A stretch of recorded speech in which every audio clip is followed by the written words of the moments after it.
Your property is in violation. You have 14 days to comply or we will take action." She said it the way people say things they have rehearsed, clipped and certain, with the particular confidence of someone who has never once been told they are wrong. She was standing at the edge of my tree line, wearing a blazer that cost more than my grandfather's first truck, holding a clipboard like a shield. Behind her, a white SUV sat running on the old logging road, the road my family had cut through that ridge in 1947. I took the envelope she held out. I turned it over once in my hands, and then I looked past her through the oak canopy toward the clearing where 21 weekend lodges now sat on ground that had not been hers to build on. She had no idea, not one of them did. The land beneath every single one of those structures, the footings, the gravel pads, the septic lines running east toward the creek, all of it sat on ground I owned outright. The deed was in a fireproof box in my study, where it had been for 31 years. Drop a comment, tell me where you're from, and if something like this has ever happened to you, I want to hear it. I did not say any of that to her. I thanked her for coming. I told her I would review the notice. She drove back down the logging road, and I stood there in the smell of pine resin and cold morning air, listening to the engine fade, thinking, the record will settle this. It always does. Let me take you back to where this started. My name is Garrett Hollis. I am 63 years old. I spent the better part of 4 decades working as a civil engineer for the state, surveying roads and drainage corridors across 3 counties, and in all that time I never once confused a boundary line with a suggestion. I know what a plat map means. I know what a meets and bounds legal description means. I know the difference between fee simple ownership and a revocable license. And I know that the difference matters enormously when someone decides to pour a concrete footing on ground they do not own. The land came to me from my grandfather, Earl Hollis, who acquired it in 1938, 240 acres of hardwood ridge and creek bottom in the hill country of eastern Tennessee, a long wedge of terrain running from the county road down through a limestone hollow and back up along the western face of a ridge the old-timers called Copperhead Bluff. Earl bought it for back taxes from a family named Pruitt, who had worked it as a small farm and then abandoned it during the Depression. He paid $61. He recorded the deed himself at the Hawkins County Courthouse, walked it home, and put it in a tin box that sat on the mantelpiece in his kitchen for the next 40 years. Earl was not a sentimental man, but he understood the value of a thing that did not depreciate. He logged the lower hardwoods selectively, replanted in white oak, and left the upper ridge alone because the deer liked it and he liked the deer. My father, Raymond Hollis, hunted that ridge every fall from the time he could carry a rifle. He added a small cabin in 1961, a board and batten structure with a tin roof that still stands at the edge of the hollow, and he taught me to read a topo map on the kitchen table of that cabin when I was 8 years old, tracing contour lines with his finger and explaining that the land told you everything you needed to know if you were willing to read it. Raymond passed the land to me in 1993 by deed recorded in Hawkins County, instrument number 1993-00444712. I have that number memorized the way some men memorize scripture. 240 acres. Fee simple, no encumbrances, no easements granted to any third party except a utility right-of-way along the southern boundary for a power line that had been there since 1954. The property taxes were current. The boundary markers were in place. I walked the perimeter every fall before deer season, checking the corner posts, clearing the survey pins of brush, making sure the land was still exactly what the deed said it was. For most of the years I owned it, the land was quiet. I hunted it in November, ran a small timber operation on the lower 40 every 6 or 7 years, and leased the creek bottom pasture to a neighbor named Calhoun for cattle grazing at a rate that covered the property taxes and left a little over. The ridge stayed wild.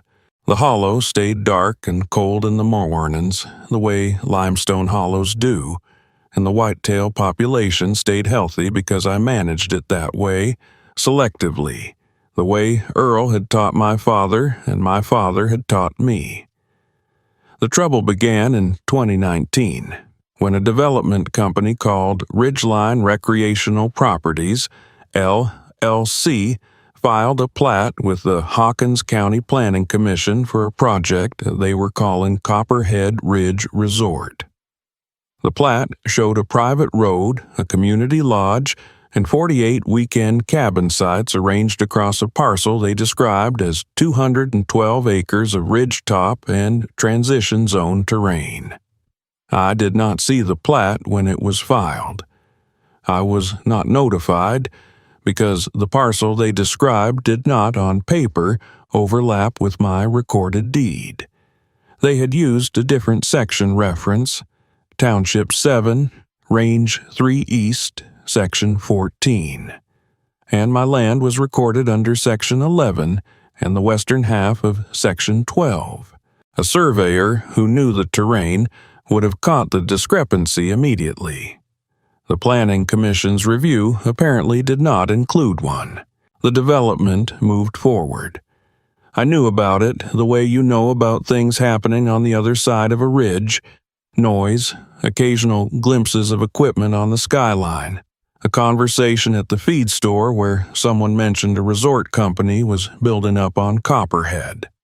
I assumed they were on the eastern face, which is steep and rocky and has never been part of my holdings. I did not investigate. That was my one mistake in this entire affair, and I have made my peace with it. By the spring of 2021, Ridgeline had completed 21 of the planned 48 cabin sites and sold them to individual buyers as weekend retreat properties, each conveyed with a warranty deed and a membership in what was now called the Copperhead Ridge Property Owners Association. The association had a board, bylaws, dues, a management company, and a woman named Diane Marsh, who served as board president and who had built the association's administrative structure with the kind of focused energy that would have served her well in any number of legitimate endeavors. I met Diane Marsh for the first time that October morning at my tree line. She handed me a violation notice for what she described as an unauthorized structure, my grandfather's cabin, the one my father had built in 1961, and for what she called unpermitted land use within the boundaries of the Copperhead Ridge Property Owners Association's jurisdiction. The notice cited the association's CC and RS, Article 4, Section 2, governing the use of common areas and adjacent parcels. It assessed a fine of $350, due within 14 days, and warned that continued noncompliance could result in further enforcement action. I was not angry. I want to be clear about that. What I felt, standing there with that notice in my hand, was something closer to the feeling I get when I find an error in a set of engineering drawings, a focused attention, a narrowing of concern toward the specific point of failure. The notice assumed jurisdiction. It cited the association's own governing documents. What it did not cite was any recorded instrument establishing how the Copperhead Ridge Property Owners Association had acquired authority over land I held by fee simple deed in Hawkins County. I went home. I pulled out the deed. I pulled out the 1993 survey, conducted by a licensed surveyor named Harold Betts, now retired, whose work I had always trusted. I unfolded it on my kitchen table and looked at the boundary lines. Then I pulled up the Hawkins County GIS mapping portal on my laptop and found the recorded plat for Copperhead Ridge Resort. I overlaid the two carefully, matching the section references, the township and range designations, the creek center line that served as a natural reference point for both documents. The overlap was not subtle. 14 of the 21 completed cabin sites sat entirely within my recorded boundary. 7 more straddled the line, with the majority of their footprint on my land. The private road crossed my property for approximately 900 linear feet before reaching the county road. The community water system's holding tank was on my land. The septic drain field for the eastern cluster of cabins was on my land. I sat with that for a while. The kitchen was quiet except for the wood stove, and outside, the first geese of the season moving south over the hollow. I poured a second cup of coffee. I thought about Earl Hollis, who had paid $61 for this ground and walked the deed home and put it in a tin box on the mantelpiece. I thought about my father tracing contour lines with his finger in that cabin on the ridge. And I thought about 21 weekend lodges sitting on my hunting land sold to 21 families by a development company that had apparently never looked at the section references carefully enough to notice they were building on someone else's property. I picked up the phone and called my attorney. His name was Frank Delacroix, and he had handled property matters in Hawkins County for 30 years. I read him the section numbers from both documents. There was a pause. "Garrett," he said, "how soon can you come in?" I told him I could be there in the morning. I drove to Frank's office the next day with the deed, the 1993 Betts survey, and a printout of the GIS overlay. Frank spread everything across his conference table and spent 40 minutes going through it without saying much. His paralegal, a methodical young woman named Carla Voss, with a gift for county records, pulled the Ridgeline plat filing and cross-referenced the legal description against the Hawkins County section grid. When she found the discrepancy in the section reference, the filing used Section 14 where the terrain clearly fell within Sections 11 and 12. She circled it in red and set the page down in the center of the table without comment. Frank looked at the circle. He looked at me. "They built on the wrong section," he said. It was not a question. I told him that was what the document suggested. He leaned back and laced his fingers together and looked at the ceiling for a moment. Then he said, "We need a new survey. Licensed, conducted on the ground, with GPS control points, referencing both the Betts survey and the Ridgeline plat. It needs to be unimpeachable." He recommended a firm in Knoxville, Meridian Land Services, whose principal surveyor, Douglas Achterberg, had testified as a boundary dispute expert in Hawkins County Circuit Court on multiple occasions. I called Meridian that afternoon. Achterberg could begin the following week. While we waited for the survey, Frank sent a letter to Diane Marsh and to the registered agent for Ridgeline Recreational Properties, LLC, advising them that a boundary dispute existed and requesting that all construction activity on the remaining cabin sites be suspended pending resolution. The letter cited the deed instrument number, the relevant section references, and the GIS data, and it asked for a response within 21 days. Diane Marsh's response arrived in 11 days by certified mail on Copperhead Ridge Property Owners Association letterhead. It informed Frank that the association had reviewed its governing documents and its recorded plat, and found no basis for the boundary claim being asserted. It cited Ridgeline's title insurance policy and the Planning Commission's approval as evidence that the development was properly situated. It also enclosed a copy of the association's CC&Rs, with the section highlighted that purported to establish the association's authority over all parcels within the platted development boundary. The CC&Rs were the association's own document. They established authority within the plat. They did not and could not establish authority over land that was not within the plat, and the question of whether my land was within the plat was precisely the question Diane Marsh's letter declined to engage with. She had cited the association's internal documents as if they were superior to the county's recorded deed instruments. They were not. No HOA's CC&Rs can supersede a fee simple deed recorded in the county's land records. That is not a matter of opinion. It is settled American property law. I read the letter twice. I filed it in a manila folder labeled Marsh Correspondence and put it in the banker's box. I had started keeping on the corner of my desk.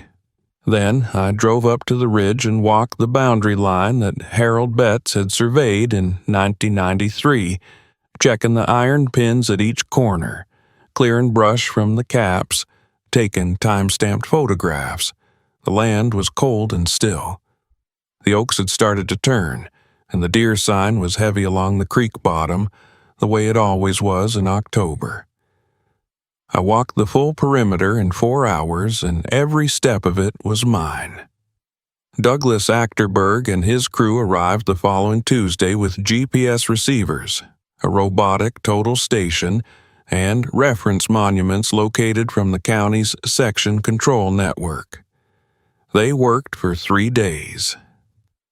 On the morning of the 4th day, Achterberg called me from the ridge and said, "Mr. Hollis, I want you to come up here and look at something." I drove up. He showed me his field notes and his preliminary boundary calculation. The eastern line of my property ran directly through the center of what Ridgeline had labeled Cabin Site 8 on their plat. 14 sites were entirely within my boundary. 7 were split. The access road crossed my land for 942 linear feet. The water tank sat 11 feet inside my eastern line. Achterberg's certified survey report was delivered to Frank's office 17 days later. It was 43 pages, including field notes, GPS data, a boundary analysis, and a scale drawn showing both the Betts boundary and the Ridgeline plat on the same sheet, with the overlap shaded in red. The shaded area covered the footprint of all 21 completed structures.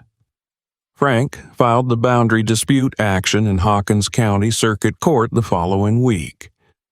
The complaint named Ridgeline Recreational Properties, LLC, the Copperhead Ridge Property Owners Association, and Diane Marsh in her capacity as board president.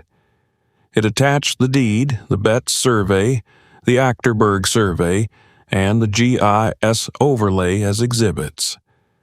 It asked the court to establish the boundary by judicial decree, to quiet title in favor of Garrett Hollis as to all land within the Betts survey boundary, and to determine the legal status of structures built on that land without the owner's knowledge or consent.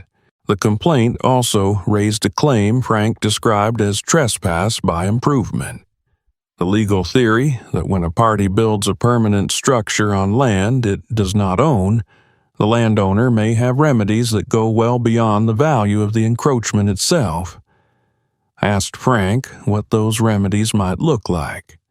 He set his pen down and said, "That depends on what the court finds. But Garrett, if the survey holds, and I believe it will, you may have more options than you think."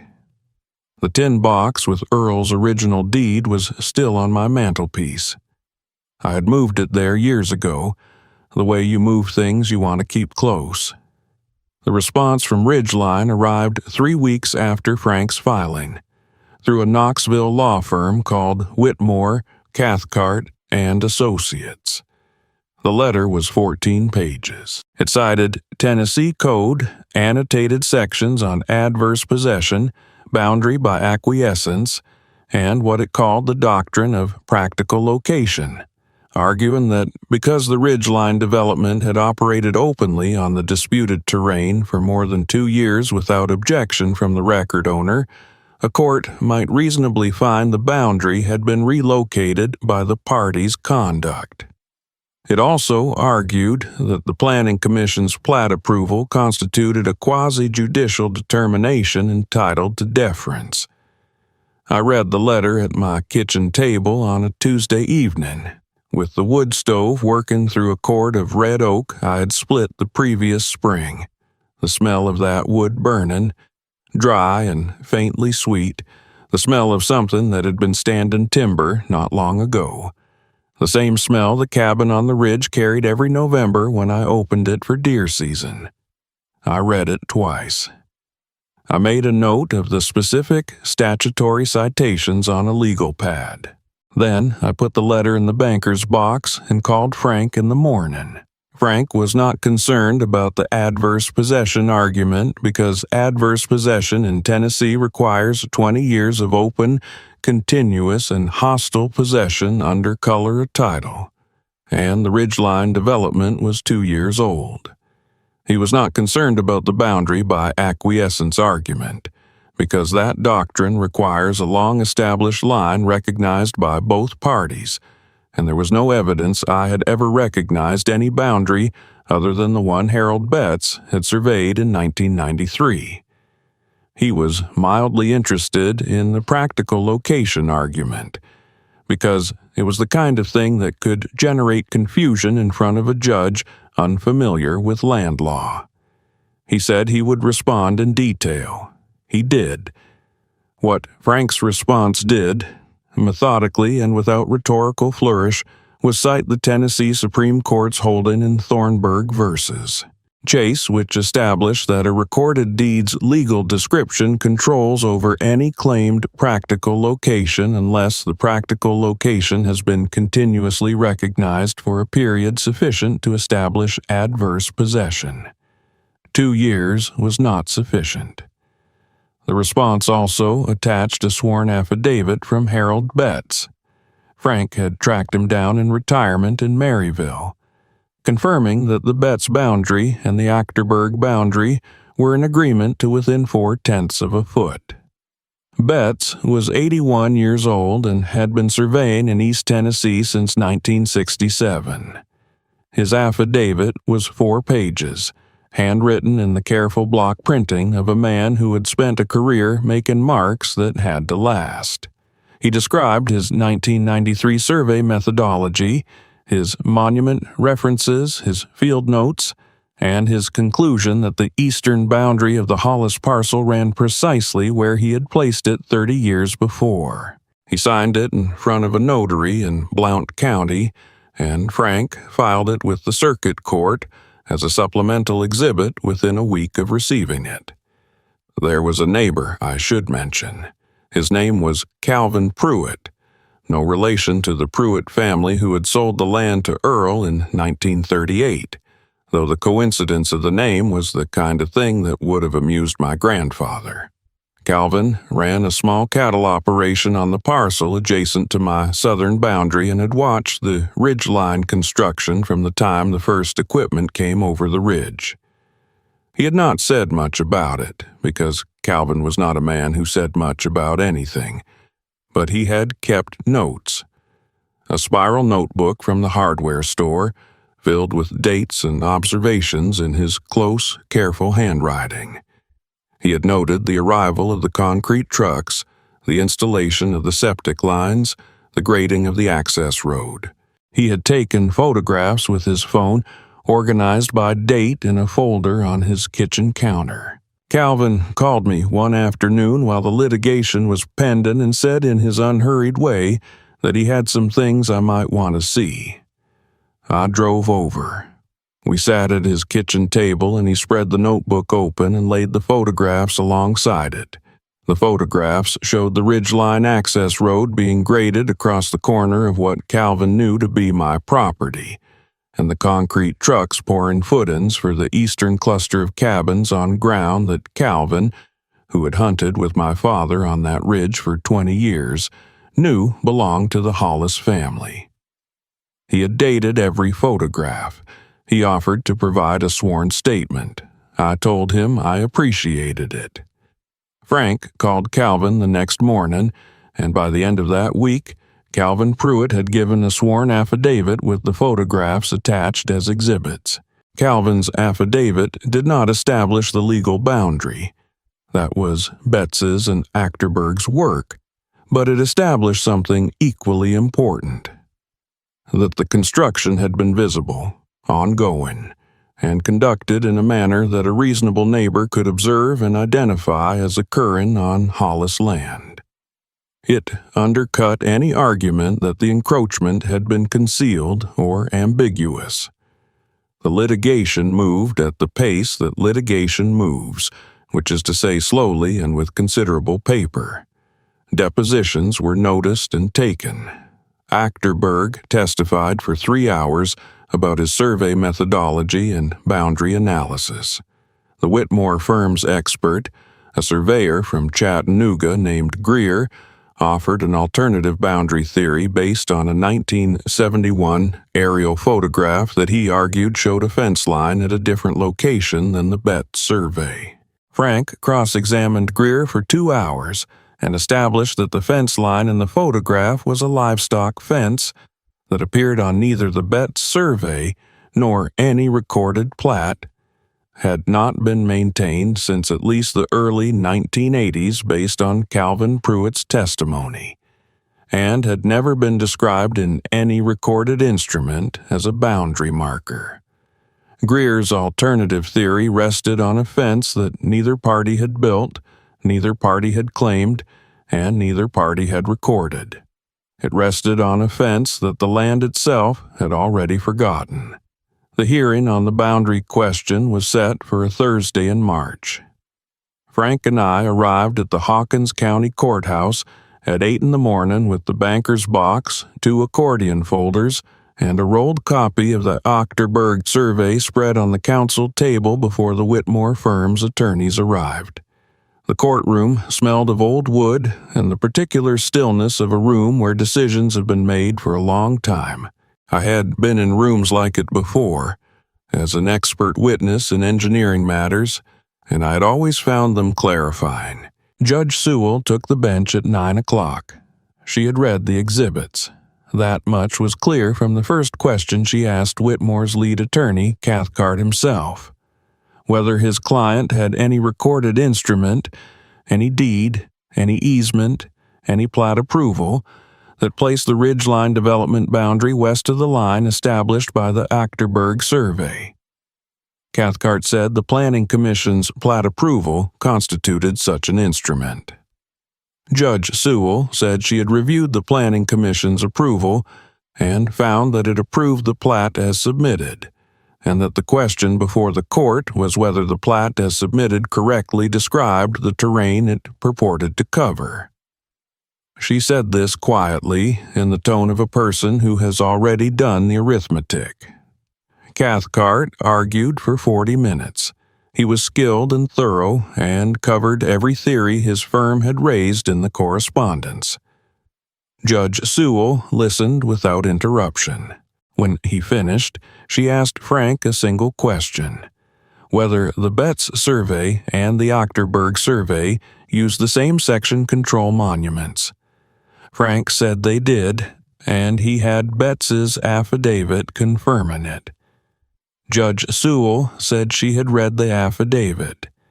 She said she found it credible. She took the matter under advisement and said she would issue a written order within 30 days. I thanked Frank in the parking lot. He said he thought it had gone well. I stopped on the way home at the overlook above the hollow where you can see the ridge line against the sky, bare in March, the limestone showing through the thin soil of the upper face the way it always did at the end of winter. The land looked the way it always looked, patient, indifferent to the proceedings conducted on its behalf. The order came 26 days later.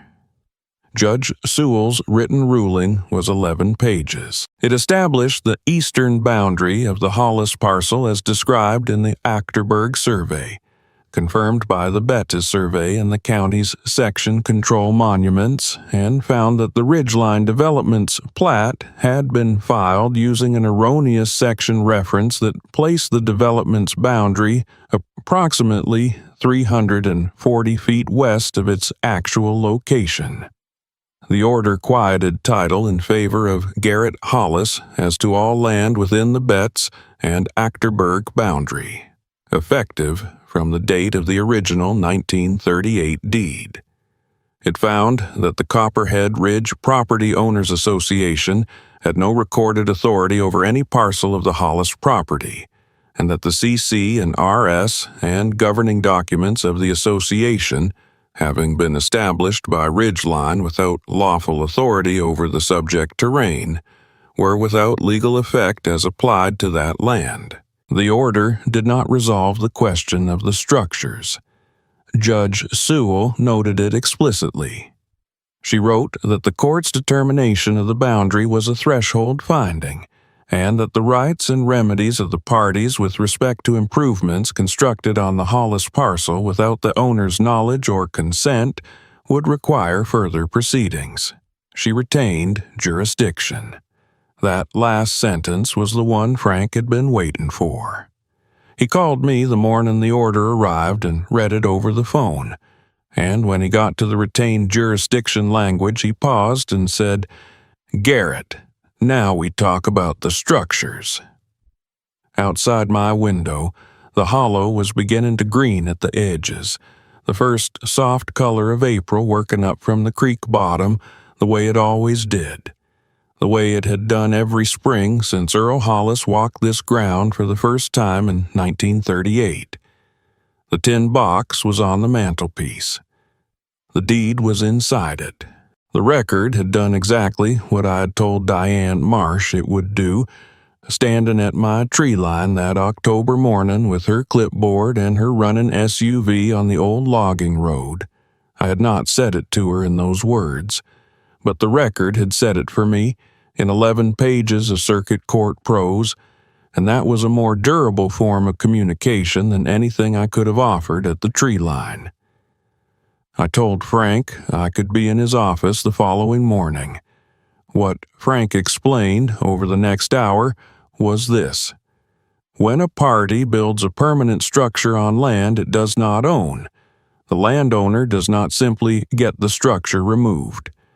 The landowner has options. In a case where the encroachment was inadvertent, a fence built a foot over a line, a shed that crept across a boundary, courts often applied a doctrine of equitable adjustment, requiring the encroaching party to pay fair market value for the land occupied. But this was not a fence a foot over a line. This was 21 permanent structures, a private road, a water system, and a septic field, built on approximately 63 acres of fee simple land belonging to a record owner who had never been consulted, never compensated, and never given any notice that a development company intended to pour concrete on his hunting ground. Frank set his pen down. He said that in Tennessee, when an improvement is made on another's land without the owner's consent, the owner may bring an action for ejectment. The court can order the structures removed, or, if removal would cause disproportionate harm to innocent third parties, and here we had 21 families who bought those cabins in good faith, the court may fashion a remedy that compensates the landowner for the full value of the occupied land and the improvements thereon. Under Tennessee law, a landowner whose land has been improved without consent may elect to take title to those improvements rather than require their removal. The improvements become part of the land, the encroaching party loses them. I looked at the Ochterberg survey spread across the table. 63 acres of ridge and hollow, shaded in red, now carrying 21 weekend lodges, a road, a water tank, and a drain field. I thought about what 63 acres of improved recreational property in eastern Tennessee was worth. I thought about what Ridgeline had sold those 21 cabin memberships for. Frank also explained that Ridgeline's warranty deeds to the individual buyers had conveyed title to land Ridgeline did not own. A warranty deed can only convey what the grantor has to give. Ridgeline had nothing to give on this land. The title insurance companies for the individual buyers would have a significant problem, and Ridgeline, as the party that warranted title it could not deliver, had exposure that was not small. I told Frank I was not interested in pursuing the individual cabin owners. They were families who had bought in good faith from a developer who had filed a plat with an erroneous section reference. Whatever fault existed in this matter, it was not theirs. Frank nodded. He had expected that. Frank filed the supplemental motion in Hawkins County Circuit Court 6 weeks after Judge Sewell's boundary order. It asked the court, in its retained jurisdiction, to establish a landowner's lien against Ridgeline Recreational Properties, LLC, for the unauthorized use and improvement of 63 acres of the Hollis parcel, to set the lien amount based on an appraisal, and to authorize foreclosure proceedings against all 21 structures if the lien was not satisfied within 90 days. The appraisal came in at a number that surprised even Frank. A licensed real estate appraiser from Johnson City named Terrence Wold spent 2 weeks evaluating the land and the improvements. He valued the 63 acres of improved recreational land, with the road, the water system, the septic infrastructure, and the 21 completed structures, at $2,340,000. He valued the land alone, without improvements, at $380,000. He valued the damages from the unauthorized use at an additional figure that Frank declined to share with me until the motion was fully briefed, because he did not want me to anchor on a number before the court had spoken. Ridgeline Recreational Properties, LLC, by the time the supplemental motion was filed, was in a condition the Whitmore firm's attorneys described as financially constrained. What that phrase meant was that Ridgeline had sold 21 of the planned 48 cabin sites, used the proceeds to fund construction of the remaining infrastructure, and then encountered the boundary litigation, which had halted all further sales and triggered the suspension of construction on the remaining 27 sites. The development's lender had called its note. Ridgeline's principals were in dispute with each other. The Whitmore firm had withdrawn from the representation by the time Judge Sewell set the hearing on the supplemental motion, and Ridgeline appeared through a sole practitioner from Rogersville who asked for a continuance on the grounds that his client needed time to arrange financing. Judge Sewell denied the continuance. She said the boundary had been established. The encroachment was not in dispute. The question before the court was the appropriate remedy, and the record was sufficient to resolve it. She asked Ridgeline's attorney whether his client disputed the Wold appraisal. The attorney said his client had not had the opportunity to retain its own appraiser. Judge Sewell noted that the motion had been pending for 11 weeks, and that the appraisal had been filed as an exhibit for 8 of those weeks, and she moved on. The order came 31 days later. It was 9 pages. It established a landowner's lien in favor of Garrett Hollis against Ridgeline Recreational Properties, LLC, in the amount of $1,870,000, representing the appraised value of the land occupied, the appraised damages from the unauthorized use, and the reasonable attorney's fees authorized under Tennessee's trespass by improvement doctrine. It gave Ridgeline 90 days to satisfy the lien in full. It stated, in language Frank read to me twice over the phone, that upon failure to satisfy the lien within the period provided, the plaintiff was authorized to proceed with foreclosure on the improvements located on the Hollis parcel, all 21 completed cabin structures, the associated access road, the community water system, and the septic infrastructure, all as described in the Achterberg survey and the Wold appraisal. 90 days passed. Ridgeline did not pay. Not $1 of the lien was satisfied. The company's registered agent stopped responding to certified mail. The principals had dissolved the operating entity and moved on to other endeavors in other counties. The 91st day arrived the way certain mornings arrive in East Tennessee, cold and clear and without ceremony, the kind of morning that simply presents itself and waits. Frank filed the foreclosure action that morning. I want to be precise about what that means, because the word foreclosure carries a weight that is easy to misunderstand. This was not a bank foreclosing on a homeowner in default. This was a court-authorized proceeding in which a landowner, the record owner, the fee simple holder, the man whose grandfather had paid $61 for this ground in 1938, was exercising his court-established right to take title to every structure that had been built on his land without his knowledge or consent. All 21 of them. Every footing, every gravel pad, every deck board and tin roof and septic line running east toward the creek. The foreclosure was the mechanism. The deed was the result. The proceeding was uncontested. No one appeared to oppose it.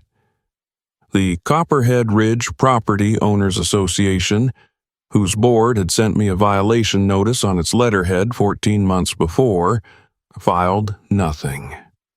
Diane Marsh filed nothing. The Whitmore firm, long since withdrawn, filed nothing. The courtroom on the morning of the foreclosure hearing held Frank, the clerk, and the court reporter whose pen moved in the silence with a sound like a slow, patient clock. Judge Sewell issued the foreclosure decree from the bench. She signed it the same morning. All 21 lodges foreclosed, by court order, in the name of the record owner, on land that had belonged to the Hollis family since Earl walked it home in 1938. The sheriff of Hawkins County conducted the foreclosure sale on a Tuesday in October, 2 years and 11 days after Diane Marsh had handed me a violation notice at my tree line and told me I had 14 days to comply or she would take action. The sale was held on the courthouse steps, as Tennessee law requires, at 10 o'clock in the morning. The air smelled of fallen leaves and the particular cold that settles into East Tennessee courthouse squares in mid-October, a cold that carries the smell of old stone and wood smoke from somewhere up the hill. I stood on those steps in a canvas coat I had owned for 20 years, and I waited while the sheriff read the legal description aloud from the foreclosure decree. The Achterberg boundary, the 63 acres, all 21 structures by name and number, the road, the water tank, the septic lines running east toward the creek, and when he asked for bids, I was the only one standing there. I bid the lien amount. There was no competing offer. There never was going to be. The sheriff's deed was recorded in Hawkins County that same afternoon. Instrument number 2023-00911847. It conveyed to Garrett Hollis all right, title, and interest in the 21 cabin structures, the access road, the water system, and the septic infrastructure located on the Hollis parcel, as described in the Achterberg survey. Every one of the 21 weekend lodges the Copperhead Ridge Property Owners Association had built on my hunting land without asking, without notice, and without a single recorded instrument giving them the right. All 21. Mine. By foreclosure. By deed. By the record. I drove up to the ridge that afternoon, in the same October light that had been falling through the oaks when Diane Marsh stood at my tree line 2 years before, and I walked the access road from the county road to the first cluster of cabins, 942 linear feet of gravel through my timber. And I looked at the structures standing there in the afternoon quiet. They were well built. The logs were tight, the roof lines were sound, the decks were level. 21 cabins on 63 acres of ridge and hollow in eastern Tennessee on land that Earl Hollis had paid $61 for in 1938 and walked home with the deed in his hand. I was not angry. I had not been angry at any point in this proceeding. What I felt, standing at the edge of that first cabin's deck, with the oaks turning gold above me and the deer sign heavy along the creek bottom, was something quieter than satisfaction and something more durable than relief. It was the feeling of a boundary restored, the feeling of a record made whole. I called Frank from the ridge. He said, "Congratulations, Garrett." I told him to send me the final bill. He laughed once, quietly, and said he would. The Copperhead Ridge Property Owners Association dissolved within 60 days of the foreclosure decree. With ridgeline gone and the land beneath the structures now held by the record owner it had always belonged to, the board had nothing left to administer. The EC&Rs, which Judge Sewell had already found to be without legal effect as applied to the Hollis parcel, were vacated by the court's final order. Diane Marsh resigned as board president before the dissolution was complete. I have not seen her since the morning she stood at my tree line with her clipboard and her running SUV on the old logging road. I bear her no ill will. She believed she had authority she did not have, and she acted on that belief with considerable energy. The record corrected her. That is what records are for. I leased the cabins the following spring, all 21 of them, through a property management company in Morristown. The revenue from that first season covered 6 years of property taxes on the full 240 acres and paid for a new roof on my father's cabin in the hollow. I put the remainder in an account I think of as Earl's account, because none of it would exist without the $61 he spent in 1938 and the deed he walked home and put in a tin box on the mantelpiece. That box is still on my mantelpiece. The original deed is inside it. Beside it now is a copy of the sheriff's deed from October 2023, instrument number 2023-009147. 2 pieces of paper, 85 years apart, both recorded in the same courthouse, both describing the same ground. The lesson I would offer to anyone standing where I stood that October morning, holding a violation notice from an institution they had never heard of, is this. Before you pay the fine, before you write the letter of apology, before you accept the settlement, ask the one question that matters. Does this institution have a legal foundation for the claim it is making against you? Not a procedural foundation, not a social one, a legal one grounded in recorded instruments. Because the answer is never in the institution's letterhead or the confidence of the person holding the clipboard.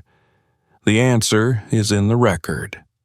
It is always in the record. I walked the boundary line again that November, the same as I do every fall before deer season. The corner pins were where Harold Betts had set them in 1993. The hollow was cold and still in the mornings, the way limestone hollows are, and the mallards were working the creek bend at first light, the same creek bend they had worked every autumn since Earl Hollis first stood at the edge of it with $61 worth of deed in his coat pocket. The land does not change. The record does not change. Both of them were here before any of this started, and both of them will be here long after the last of us has stopped standing on them.